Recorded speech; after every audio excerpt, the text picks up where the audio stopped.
안녕하세요.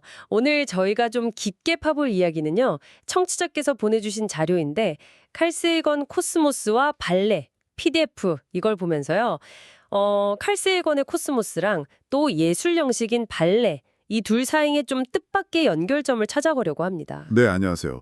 이게 언뜻 보면 정말 거리가 멀어 보이는데 흥미로운 주제 같아요. 그렇죠. 그래서 이번 시간 저희 목표는 그 광활한 우주 있잖아요. 그리고 아주 섬세한 인간 예술인 발레. 이게 어떻게 보면 조화나 패턴, 구조, 이런 뭐랄까 공통된 언어로 서로 만나는지 그걸 좀 파헤쳐 보는 거죠. 네. 사실 저희도 자료 보면서 어, 이게 정말 연결이 되나 싶었거든요. 한번 시작해 볼까요? 네, 그럼 어디서부터 시작할까요?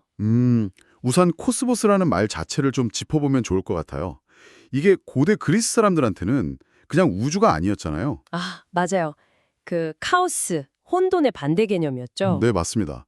뭔가 질서정연하고 조화로운 전체, 이걸 의미했는데 칼세이건은 여기서 좀 더 나아가서 우주를 단순한 물리적 공간이 아니라 우리 인간의 어떤 호기심, 탐구 정신이 막 펼쳐지는 거대한 무대, 뭐 이렇게 소개를 했죠. 아하, 바로 그 질서, 패턴, 이게 핵심 키워드가 되는 거군요. 생각해보면 우주에 정말 경이로운 질서들이 많잖아요. 그 예를 들면 나선 은하가 이렇게 팔을 휘감아 도는 그 곡선 같은 거요. 네네, 아주 아름답죠. 문득 그게 발레리나가 팔을 둥글게 모아서 이렇게 앙오 자세로 도는 모습. 그거랑 좀 겹쳐 보이기도 하는데 혹시 이것도 관련 있을까요? 약간 억지인가요? 아니요, 아니요. 아주 흥미로운 관점인데요. 실제로 그럴 수 있다고 봅니다. 자연의 근본 법칙에서 보이는 패턴들 있잖아요. 예를 들면 그 작은 부분이 전체랑 계속 닮은 모양을 반복하는 프랙탈 구조. 아, 눈송이나 나무가지 같은 거요? 네, 맞아요. 그런 거나 아니면 우리가 봤을 때 좀 편안함을 느끼는 황금 비율 같은 수학적 원리들, 이런 것들이 발레 안무에도 알게 모르게 반영되곤 하거든요. 그렇군요. 네, 무용수의 움직임은 결국 뭐랄까, 물리적인 균형, 대칭성, 또 리듬감 있는 반복 같은 자연 법칙을 몸으로 아름답게 표현하는 거다. 이렇게 볼 수 있죠. 물리 법칙이랑 미학이 만나는 지점이랄까요? 와, 듣고 보니까 빅뱅 직후에 엄청난 혼돈 상태였잖아요.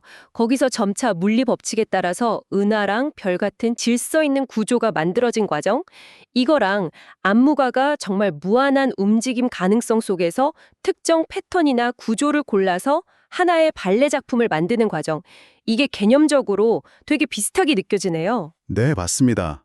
둘 다 어떤 무질서 속에서 질서를 창조해내는 과정인 셈이죠. 그렇죠. 무에서 유를 창조하듯이. 네, 칼 세이건이 그런 말을 했잖아요. 과학은 단순히 사실의 집합이 아니라 사실들을 연결하는 사고방식이다. 아, 네. 그런 면에서 보면 과학적 상상력이나 예술적 상상력이나 그 뿌리는 사실 같다고 볼 수 있어요. 둘 다 현실에 기반은 하지만 그 경계를 넘어서 뭔가 새로운 의미를 찾는 창조적인 활동이니까요. 실제로 그런 영감을 받은 작품들도 있나요? 네, 그럼요. 예를 들어 롤랑푸티의 발레 코스미크 같은 작품은 정말 직접적으로 우주적인 영감을 보여주고요. 또 요즘 안무가들, 뭐 알론소 킹이나 웨인 맥그리거 같은 분들도 우주의 질서나 생명의 기본 원리 이런 데서 영감을 받아서 작업한다고 알려져 있죠. 그렇군요. 그럼 이 모든 이야기가 우리 청취자분들께는 어떤 흥미로 다가갈 수 있을까요? 아마 이 자료를 저희에게 보내주신 이유도 이런 연결고리 자체가 되게 매력적이라서가 아닐까 싶은데요. 네, 그럴 수 있겠네요. 결국 패턴을 읽어내고 어떤 혼돈 속에서 질서를 찾으려는 건 인간의 좀 본능적인 능력 같기도 하고요. 생존과도 관련이 있는 것 같고, 저도 어릴 때 발레 공연 보면서 그 엄청난 질서 정연함에 압도됐던 기억이 있는데, 그게 우주의 질서랑 닮았다니 좀 신기하기도 하고요. 네, 맞아요. 과학이랑 예술, 둘 다 그런 인간 정신의 표현인 거죠. 그래서 이 둘을 좀 통합적으로 이해하려는 노력이 중요해 보여요. 요즘 스팀 교육이라고 하잖아요. 아, 네. 과학, 기술, 공학, 예술, 수학 통합하는 거요. 네, 그런 것처럼요. 이게 미래 사회에 필요한 창의적인 사고를 기르는 데도 분명 도움이 될 거라고 생각합니다. 정리해보면요. 코스모스하고 발레는 겉보기에는 정말 멀리 떨어져 있는 것 같지만 근본적으로는 조화, 균형, 패턴 이런 걸 추구하면서 무질서 속에서 질서를 만들려는 인간 정신의 표현이다. 이런 거네요. 그렇죠. 그리고 물리 법칙이나 어떤 신체의 한계 이런 제약 속에서도 아름다움을 창조한다는 점도 참 닮았고요. 정확합니다. 둘 다 어떤 정해진 규칙 안에서 무한한 창조적 가능성을 보여준다는 매력이 있죠. 분석해서 우주의 숨겨진 패턴을 찾아내요.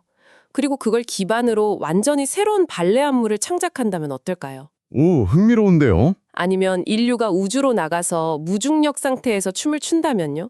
그 예술은 또 어떤 모습일까요? 기술과 인간 예술의 미래 한 번쯤 생각해 보시는 것도 재미있을 것 같습니다.